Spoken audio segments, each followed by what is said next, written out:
Hello friends, আমার নাম সঞ্চারী এবং এই ভিডিওতে আমি ইনভেস্টমেন্টের ক্ষেত্রে এসআইপি এবং লামসাম এই অপশন দুটি সম্পর্কে কথা বলবো। এছাড়াও আমি সেগুলিকে ডিটেলে কম্পেয়ার করব যাতে আপনি মিউচুয়াল ফান্ডে এসআইপি বা লামসাম টাকার মাধ্যমে ইনভেস্টমেন্ট করবেন কিনা তা নিয়ে একটি কারেক্ট কল নিতে পারেন।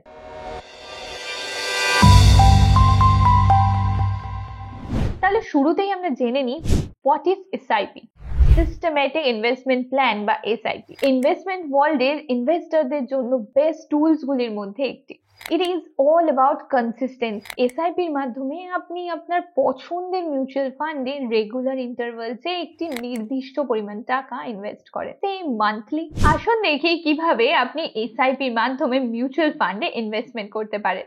এসআইপি কি তা গভীরভাবে বুঝতে আপনি এটার উপরে আমাদের ভিডিও দেখতে পারেন, লিঙ্কটি ডেসক্রিপশনে রয়েছে। ধরা যাক আপনি কোটাক ব্লু চিপ ফান্ডে ইনভেস্ট করতে চান এবং আপনি প্রতি মাসে 2000 টাকা ইনভেস্ট করার প্ল্যান করছেন। আপনার মিউচুয়াল ফান্ড অ্যাপে Kotak blue chip fund search করুন। প্রথমে আপনার এসআইপি করার জন্য আপনাকে শুধুমাত্র দুটি ডিটেলস প্রোভাইড করতে হবে। ফার্স্ট হচ্ছে মান্থলি এসআইপি অ্যামাউন্ট এবং দ্বিতীয়ত যেই তারিখে আপনি ইনভেস্ট করতে চান। এখানে ডেট হিসেবে ধরা যাক 15 তারিখ। এর অর্থ হলো প্রত্যেক মাসের 15 তারিখে আপনার অ্যাকাউন্ট থেকে 2000 টাকা কেটে নেওয়া হবে এবং এই মিউচুয়াল ফান্ডে ইনভেস্ট হয়ে যাবে। Benefits of SIP. এবার আমরা জেনে নেব আমরা এসআইপি কেন করব। এই ক্ষেত্রে এখানে টপ 5টি কারণ রয়েছে যা আমাকে কনভিন্সড করেছে। Benefit number 1, clarity of investment. আপনি আপনার ইনভেস্টমেন্ট অ্যামাউন্ট এবং ইনভেস্টমেন্টের তারিখ সম্পর্কে সম্পূর্ণভাবে ক্লিয়ার এবং তাই আপনি জানেন যে আপনার অ্যাকাউন্টে একটি নির্দিষ্ট তারিখে 2000 টাকা থাকা প্রয়োজন। আপনি এটাও নিশ্চিত যে প্রতি মাসে 2000 টাকার এসআইপি দিয়ে আপনি বছরে 24,000 টাকা বিনিয়োগ করবেন। তার উপর ভিত্তি করে আপনি আপনার গোল তৈরি করতে পারেন। Benefit number 2, rupee cost averaging. SIP rupee cost averaging এর রুল ফলো করে। যখন মার্কেট উপরে থাকে তখন আপনার নির্দিষ্ট বিনিয়োগের অ্যামাউন্ট দিয়ে আপনি কম ইউনিট পারচেজ করতে পারবেন এবং যখন মার্কেট নিচে থাকে তখন এটি আরো বেশি ইউনিট কেনা সম্ভব। সময়ের সাথে সাথে এই স্ট্র্যাটেজিতে ইনভেস্টমেন্টের ইউনিট পার অ্যাভারেজিং কস্ট কমাতে পারে। এবার চলুন একটি এক্সাম্পল দিয়ে বোঝা যাক। ধরা যাক আপনি একটি মিউচুয়াল ফান্ডে ইনভেস্ট করা শুরু করছেন যার এনএভি 100 রুপিস এবং আপনি সেখানে মাসে 2000 টাকা বিনিয়োগ করেন। প্রথম মাসে আপনি এই মিউচুয়াল ফান্ডের 20টি ইউনিট পাবেন। পরের মাসে এই এসআইপি ডেটে যদি এনএভি ভ্যালু চেঞ্জ হয়ে গিয়ে থাকে, ধরে নিচ্ছি 90 হয়ে গেছে, তাহলে কিন্তু আপনি আরো বেশি ইউনিট কিনতে পারবেন। এই এনএভি ফল করার কারণে এটা বোঝা যাচ্ছে যে আপনার লাস্ট পারচেসের থেকে বর্তমানে মার্কেট কিন্তু ভালো পারফর্ম করেনি, আরো খারাপ হয়ে গেছে। এই ক্ষেত্রে আপনি 22.22 ইউনিট পাবেন। আর তৃতীয় মাসে ধরে নিচ্ছি এনএভি হলো 120 টাকা এবং আপনি শুধুমাত্র 16 ইউনিট পাবেন। সময়ের সাথে সাথে প্রাইস অ্যাভারেজ হতে থাকবে। এবার আসছি বেনিফিট নাম্বার 3, ডিসিপ্লিন সেভিংস। যেহেতু আপনি জানেন যে আপনাকে এসআইপি তে প্রত্যেক মাসে 2000 টাকা বিনিয়োগ করতে হবে, আপনি সেই অ্যাকর্ডিংলি আপনার বাজেট করতে পারেন। আপনি যদি ইনভেস্টমেন্টের জন্য র্যান্ডম কোনো অ্যাপ্রোচ ফলো করেন তাহলে আপনি কখনো কখনো ইনভেস্ট করতে পারেন এবং অন্য সময় আপনি অন্য কিছুকে প্রায়োরিটাইজ করে মিউচুয়াল ফান্ডে বিনিয়োগ নাও করতে পারেন। আচ্ছা, আমাকে বলুন তো, এই রিসেন্টলি যে বিগ বিলিয়ন এবং গ্রেট ইন্ডিয়ান ফেস্টিভ্যাল হয়ে গেল, আপনাকে তো শিওরলি সেগুলো এমন কিছু কিনতে টেম্পটেড করেছিল যেটা আপনার লিস্টেই ছিল না। আমি ঠিক বলছি তো? ও, আমি যদি ভুল হই তাহলে কিন্তু আমি বেশি খুশি হব। এবার মূল বিষয়টা হলো এসআইপি ফাইন্যান্সিয়াল ডিসিপ্লিনকে এনফোর্স করে এবং আপনার বিনিয়োগের লক্ষ্যে প্রতিশ্রুতিবদ্ধ থাকা অনেকটাই সহজ করে তোলে। Benefit number 4, cost effective. এসআইপির সব থেকে বড় সুবিধা হলো এটি মিউচুয়াল ফান্ড বিনিয়োগকে সকলের কাছে অ্যাক্সেসিবল করে তোলে। আপনি মাত্র 100 টাকা দিয়ে শুরু করতে পারেন এবং যখন আপনার বিনিয়োগের ক্যাপাসিটি ইনক্রিজ করবে আপনি এসআইপির অ্যামাউন্টও ইনক্রিজ করতে পারেন। Don't you think it's wonderful? এবার benefit number 5, convenience and flexibility. SIP আপনাকে আপনার বিনিয়োগগুলিকে অটোমেট করার সুবিধা দেয়। আপনাকে কনস্ট্যান্ট মনিটরিং এর কোনো প্রয়োজন ছাড়াই রেগুলারলি যাতে আপনি কন্ট্রিবিউট করতে পারেন সেটারও সুবিধা দিচ্ছে। আপনি আপনার আর্থিক লক্ষ্যগুলির জন্য উপযুক্ত ইনভেস্টমেন্ট অ্যামাউন্ট, ফ্রিকোয়েন্সি এবং টেনিউর চুজ করতে পারেন, যার ফলে এটিকে সেভ আর ইনভেস্টমেন্টের জন্য একটি ফ্লেক্সিবল এবং হ্যাসেল ফ্রি ওয়ে করে তোলে। এবার আছে বেনিফিট নাম্বার 6 এ, ডাইভার্সিফিকেশন। ডাইভার্সিফিকেশন। যেহেতু আপনি এসআইপির মাধ্যমে মিউচুয়াল ফান্ডে বিনিয়োগ করছেন, এটি আপনাকে অর্থাৎ আপনার যে ওয়েলথ রয়েছে সেটাকে বিভিন্ন অ্যাসেট ক্লাসের মধ্যে ডাইভার্সিফাই করতে হেল্প করে এবং তার সাথে আপনার রিস্ককে বিভিন্ন সেক্টরে আর বিভিন্ন অ্যাসেট ক্লাসের মধ্যেও ছড়িয়ে দেয়। ডাইভার্সিফিকেশন যে কোনো একটি ইনভেস্টিং এ আপনার পোর্টফোলিওতে থাকা কোনো ইনভেস্টমেন্ট যদি খুব খারাপ পারফর্ম করে, সেই খারাপ পারফরমেন্সের পরিমাণটাকে একটু কমাতে ডাইভার্সিফিকেশন হেল্প করে। আর এই ডাইভার্সিফিকেশনের ফলে আপনার পোর্টফোলিও রিটার্নটা একটু বেশি স্টেবল হয় আর একটু বেশি ব্যালেন্স থাকে। Benefit number 7, professional management. SIP বিনিয়োগগুলি সাধারণত প্রফেশনাল ফান্ড ম্যানেজারদের দ্বারা পরিচালিত হয়, যারা আপনার হয়ে বিনিয়োগের সিদ্ধান্ত নেয়। The expertise ensures that your money is invested wisely. আপনার বাছাই করা ইনভেস্টমেন্টের অবজেক্টিভের সাথে একদম সামঞ্জস্য রেখে এবং আপনাকে প্রফেশনালদের নলেজ আর এক্সপিরিয়েন্স থেকে উপকৃত হতেও সাহায্য করে। এবার আছে benefit number 8, long term wealth accumulation. SIP কে সাধারণত একটি লং টার্ম ইনভেস্টমেন্ট স্ট্র্যাটেজি হিসেবে বিবেচনা করা হয়, কারণ এটি সময়ের সাথে সাথে কম্পাউন্ডিং এর যে পাওয়ার সেটা থেকে অনেকটা উপকৃত করে একজন ইনভেস্টরকে। আমি আপনাকে একটি এক্সাম্পলের মাধ্যমে এসআইপি এবং কম্পাউন্ডিং এর পাওয়ার সম্পর্কে বোঝানোর চেষ্টা করছি। ধরা যাক আপনি প্রতি মাসে 1000 টাকা বিনিয়োগ করা শুরু করলেন এবং মিউচুয়াল ফান্ডের হিস্টোরিক্যাল রিটার্নের উপর নির্ভর করে এবং কনজারভেটিভ দিক থেকে আপনি 10% রিটার্ন পাচ্ছেন, আমি এটা ধরে নিই। Total investment amount 60,000 rupees. তো ভ্যালু অফ ইনভেস্টমেন্ট দাঁড়াচ্ছে 75,129, or যেটাকে আমরা বলতে পারি over 75,000। Nothing significant, right? Compounding এ টাইমের প্রয়োজন হয়, তাই আপনি আপনার বিনিয়োগ ধরে রাখুন এবং তারপর কম্পাউন্ডিং এর ম্যাজিকটা দেখুন। 10 বছরের শেষে টোটাল ইনভেস্টমেন্ট 1,20,000 টাকা আর ভ্যালু অফ ইনভেস্টমেন্ট দাঁড়াচ্ছে 1,60,288 টাকা, যেটা বলা যেতে পারে 1,60,000 এর বেশি। Value addition, but still not magical. At the end of 20 years total investment rupees 2,40,000 আর ভ্যালু অফ ইনভেস্টমেন্ট যেটা দাঁড়াচ্ছে সেটা হচ্ছে 3,94,408, মানে প্রায় 3,95,000 টাকা। ওয়াও, গত 10 বছরের সংখ্যাগুলি ব্যাপকভাবে পরিবর্তিত হয়েছে। At the end of 30 years total investment দাঁড়াচ্ছে রুপিস 3,60,000 আর যেটার ভ্যালু হয়ে যাচ্ছে রুপিস 10,32,750, প্রায় রুপিস 10.32 লাখ। এটা ঠিক কি ঘটলো? The number looks insane, right? প্রথম 20 বছরে মাত্র 4 লাখ আর শেষ 10 বছরে 6 লাখ। এটি ঘটছে কারণ সময়ের সাথে সাথে আপনার আগ্রহ বেড়েছে এবং এটি আপনার জন্য রিটার্নও তৈরি করেছে। আপনি যদি এই সংখ্যাগুলি বুঝতে পারেন, আমি নিশ্চিত যে আপনি একজন সফল বিনিয়োগকারী হয়ে উঠবেন। এবার জেনে নিন লিমিটেশনস অফ এসআইপি। বিনিয়োগে কোনো পারফেক্ট ইনভেস্টমেন্ট অপশন বা প্রোডাক্ট হয় না। এই একই বিষয় এসআইপির জন্য প্রযোজ্য। এর কিছু লিমিটেশন রয়েছে। আপনি নিশ্চয়ই শুনেছেন যে মিউচুয়াল ফান্ড বিনিয়োগগুলি বাজারগত ঝুঁকি সাপেক্ষ, সুতরাং স্কিম সম্পর্কিত সব নথি সাবধানে পড়ুন। আমি জানি আপনি এই লাইনগুলি অনেকবার শুনেছেন। This is why those words are said, except that now we are going to slow down and understand properly. Limitation 1. Returns can decrease over time. SIP আপনার বিনিয়োগকে মার্কেট রিস্ক থেকে রক্ষা করে না। আপনার এসআইপি বিনিয়োগের রিটার্নসও এখনো সাবজেক্ট টু মার্কেট ফ্লাকচুয়েশনস। আপনার SIP টেনিয়ারে যদি মার্কেট খারাপভাবে পারফর্ম করে, তাহলে আপনার বিনিয়োগের ওভারঅল রিটার্ন এক্সপেক্টেড রিটার্নস এর থেকে কম হতে পারে। Limitation 2. Potential lower return. SIP গুলি লামসাম বিনিয়োগের মতো উচ্চ রিটার্নের জন্য সেম পোটেনশিয়াল প্রোভাইড করতে পারে না, বিশেষ করে একটি বুল market. I use too many big words. অবশ্যই আমি একটি উদাহরণ দিয়ে এই বিষয়টিও ব্যাখ্যা করব যখন আমি লামসাম অপশনটি কভার করব। Limitation number 3. Skipping an installment is a hustle. যদি আপনি কিছু ফাইন্যান্সিয়াল কনস্ট্রেন্টস বা অন্যান্য কারণে একটি এসআইপি ইনস্টলমেন্ট এড়িয়ে যান, তবে আপনি পরবর্তী মাসের ইনস্টলমেন্টে প্রয়োজনীয় ব্যালেন্স ব্যাক করতে পারেন।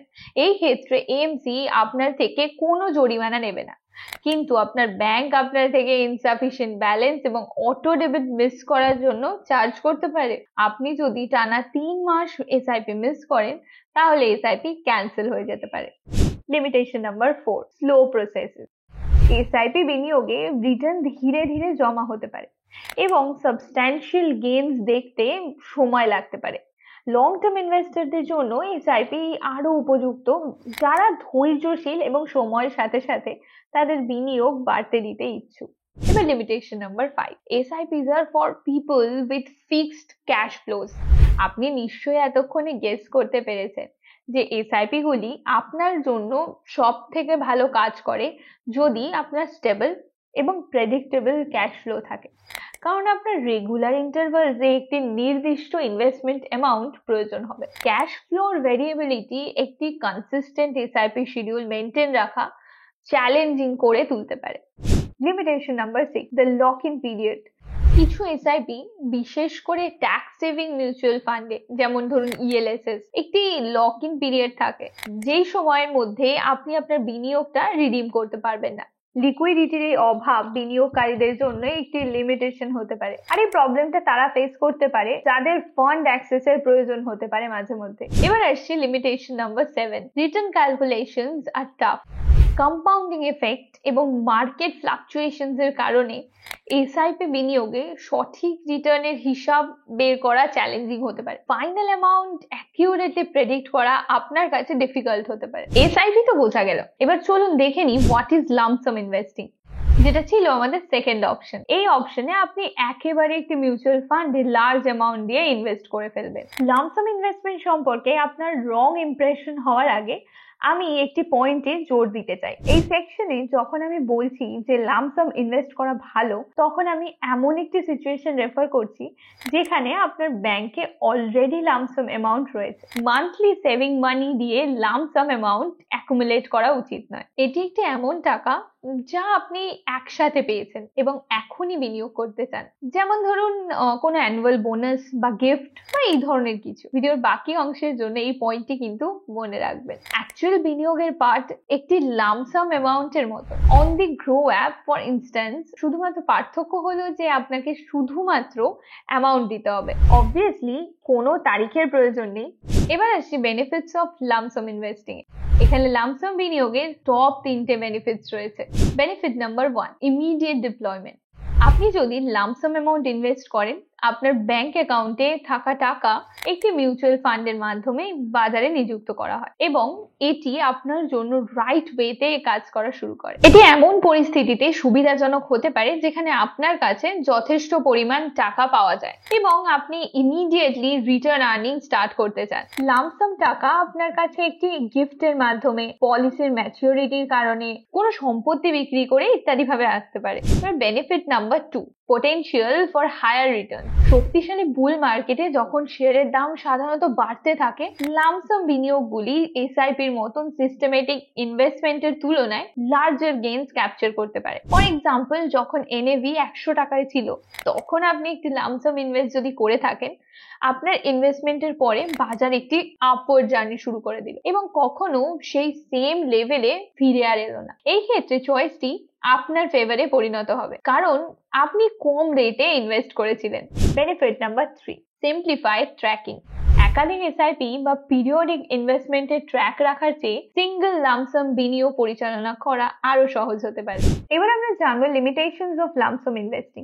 হ্যাঁ, এই ক্ষেত্রেও ব্যাপারটা ঠিক একই। Mutual fund is subject to market risk and all যে ডিসক্লেমারটা আমরা শুনেছি। And here is Y.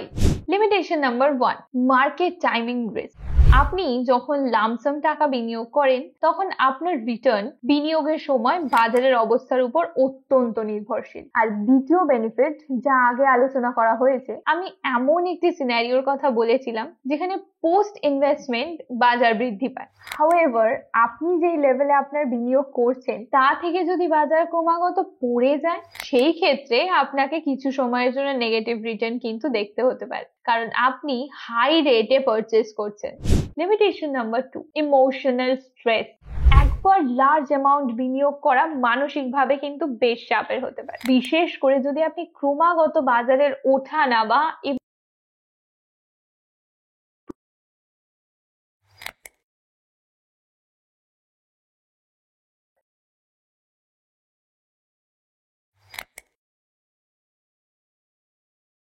How to decide SIP or lump sum? এই ভিডিওতে আমি যা কিছু কভার করেছি তার উপর ভিত্তি করে ইনিশিয়াল প্রবলেম স্টেটমেন্টের উত্তর দেওয়া আপনার পক্ষে সহজ হয়ে উঠবে। এই শেষ বিভাগে আমি আরো কয়েকটি পয়েন্ট নিয়ে আলোচনা করব, যার পরে আপনি আরো আত্মবিশ্বাসের সাথে আপনার উত্তর খুঁজে পেতে পারেন। এসআইপি বা লামসামের প্রশ্নের উত্তর খোঁজার সময় আপনাকে অবশ্যই 3টে পয়েন্ট কনসিডার করতে হবে। Point number 1, define your financial goals. আপনার শর্ট টার্ম এবং long term financial objective consider করুন। আপনি কি রিটায়ারমেন্টের জন্য সঞ্চয় করছেন, একটি বাড়ি কিনতে চাইছেন, নাকি একটি ইমার্জেন্সি ফান্ড তৈরি করছেন? আপনার গোলস গুলি বোঝা আপনার বিনিয়োগ স্ট্র্যাটেজিকে গাইড করবে। Point number 2, determine your investment Horizon. আপনি আপনার টাকা কত সময়ের জন্য ইনভেস্টমেন্ট হিসেবে রাখতে চান সেটা ডিসাইড করুন। লং টার্ম ইনভেস্টমেন্টের হরাইজন প্রায়শই এসআইপির সাথে আরো ভালোভাবে অ্যালাইন হয়, যেখানে লামসাম বিনিয়োগগুলি শর্ট টার্ম গোলস গুলির জন্য উপযুক্ত হতে পারে। কিন্তু লামসাম ইনভেস্টমেন্টের জন্য কিছু বিষয় মনে রাখতে হবে আপনাকে। Consider market conditions, assess the current market conditions. যদি মার্কেট অল টাইম হাই থাকে তাহলে আপনার বিনিয়োগের হরাইজন লং হলেও আপনার আইডিয়ালি লামসাম অ্যামাউন্ট ইনভেস্ট করা এড়িয়ে যাওয়া উচিত। এই ধরনের ক্ষেত্রে এসআইপির মাধ্যমে ধীরে ধীরে বিনিয়োগ করাটাকে কনসিডার করুন। অন্যদিকে যদি বাজার 10% কারেকশন করে থাকে এবং আপনার কাছে লামসাম অ্যামাউন্ট থাকে, তাহলে আপনি একবারে তা বাজারে বিনিয়োগ করতে পারেন। এতক্ষণে আপনি বুঝতে পেরেছেন যে এই প্রশ্নের কোনো ইউনিভার্সাল আনসার হয় না। এই ভিডিওটি থেকে ফাইনাল টেক অ্যাওয়ে হলো যে যখন এখানে চয়েসের ব্যাপার আসে তখন অন্যের অপশনগুলি কপি করবেন না। বেস্ট অপশনটি আপনার গোল, আপনার রিস্ক টলারেন্স এবং ইনভেস্টমেন্ট হরাইজনের উপর নির্ভর করে। আপনার দুটি অপশন আগেই ভালোভাবে বোঝা উচিত এবং তারপর কখন কোনটি ব্যবহার করতে হবে সেইটা আপনার জানা উচিত। আপনি যদি এই ভিডিওটিকে হেল্পফুল বলে মনে করেন তবে ভিডিওটি অবশ্যই লাইক করে দেবেন এবং আরো এরকম ফাইন্যান্সিয়াল টিপস আর ইনসাইটস এর জন্য আমাদের চ্যানেলটি সাবস্ক্রাইব করুন। মনে রাখবেন এটি আপনার টাকা, তাই নিশ্চিত করুন যে আপনি বুদ্ধিমত্তার সাথে এটি ইনভেস্ট করছেন। আমাদের সমস্ত ভিডিওতেই আপনার সাপোর্ট এবং ভালোবাসার জন্য অসংখ্য ধন্যবাদ। Until next time, happy investing.